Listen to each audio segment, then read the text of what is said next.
MGT 103, Measuring Reliability. One important dimension of product quality is reliability. Customers will prefer products that they believe will perform within their range of expectation. However, all companies out there claim that theirs is the most reliable product out in the market. Makes us wonder, is there a way to objectively assess product reliability? Reliability is a measure of the ability of a product, service, part, or system to perform its intended function under a prescribed set of conditions. In effect, reliability is a probability. Suppose that Darth Vader sells me his lightsaber, and claims that his weapon is able to perform at a rate of 0.9. This means that it has a 90% probability of functioning as intended. The probability it will fail is 1 minus 0.9 equals 0.1, or 10%. Hence, it is expected that, on the average, 1 of every 10 attempts to swing the sword such that the laser light comes out, is doomed to fail. Sorry Darth Vader, I'm not risking it. Engineers and designers have a number of techniques at their disposal for assessing reliability. Reliability can be measured as the probability that the product or system will function when activated for a given length of time. The first of these focuses on one point in time, and is often used when a system must operate for one time or a relatively few number of times.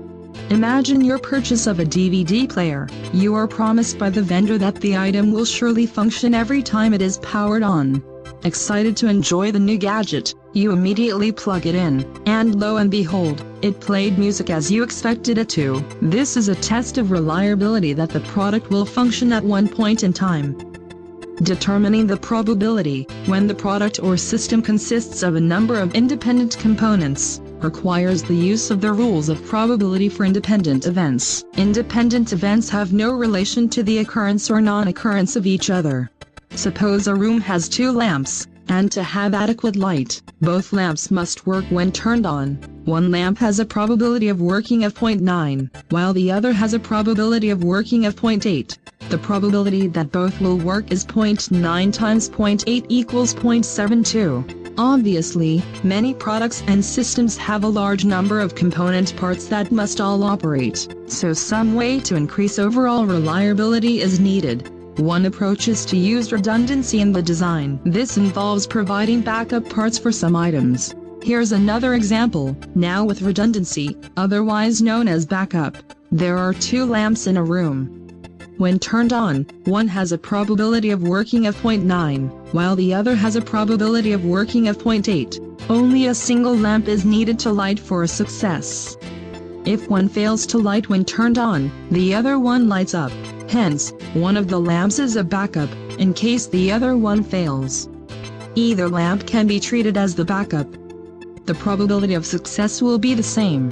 The probability of success is 0.98. Note that the effect of a backup component, in this case, lamp 2, is to increase the overall reliability of the system, hence an addition function in our solution. Also, 1 minus 0.9 represents the probability that lamp 1 will fail, which is an important condition for lamp 2 to function.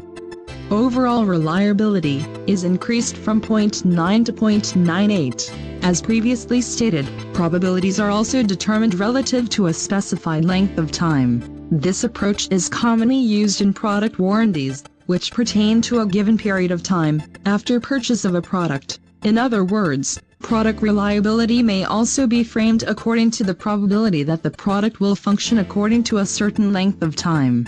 A typical profile of product failure rate over time is illustrated in this bathtub curve. Frequently, a number of products fail shortly after they are put into service, not because they wear out, but because they are defective to begin with. The rate of failures decreases rapidly once the truly defective items are weeded out. During the second phase, there are fewer failures because most of the defective items have been eliminated, and it is too soon to encounter items that fail because they have worn out. In some cases, this phase covers a relatively long time. In the third phase, failures occur because the products are worn out, and the failure rate increases.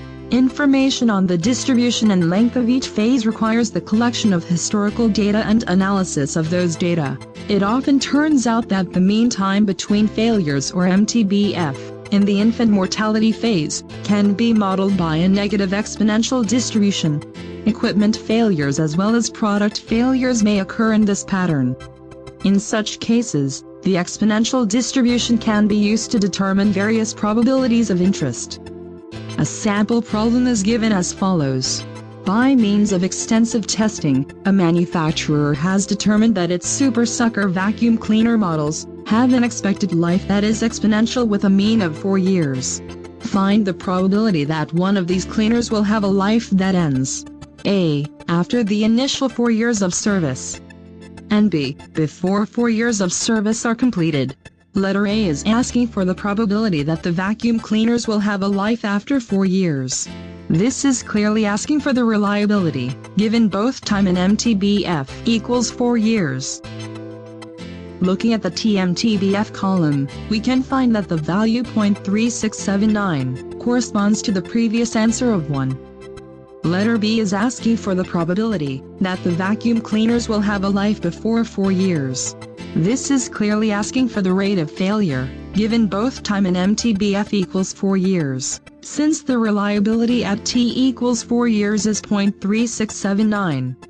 Then its inverse, which is failure, is given as 1 minus 0.3679, equals 0.6321. The probability that the product will fail at T equals 4 is 0.6321. Finally, product failure due to wear out can be modeled by normal distribution. The table provides areas under a normal curve from the left end of the curve to a specified point Z, where Z is a standard value computed using the formula Z equals T minus mean wear out time over standard deviation of wear out time. Thus, to work with a normal distribution, it is necessary to know the mean of the distribution and its standard deviation.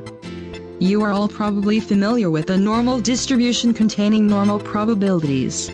In this example, the mean life of a certain ball bearing can be modeled using a normal distribution with a mean of 6 years, and a standard deviation of 1 year. Determine each of the following. A. The probability that a ball bearing will wear out before 7 years of service. And B. The probability that a ball bearing will wear out after 7 years of service.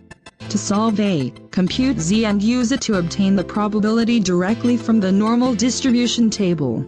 This section is clearly asking for the area to the left, or the probability of failure at T equals 7, hence Z can be computed as 7 minus 6 over 1 equals positive 1. Referring to the normal distribution table, the probability that the ball bearing will wear out before 7 years is equal to 0.8413.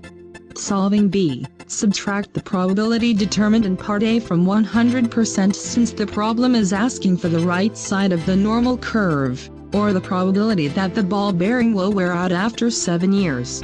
Since the total area below the bell curve accounts to 1.0, deducting the previous probability at PT less than 7 equals 0.8413 to 1.0 will lead to the area to the right of the curve.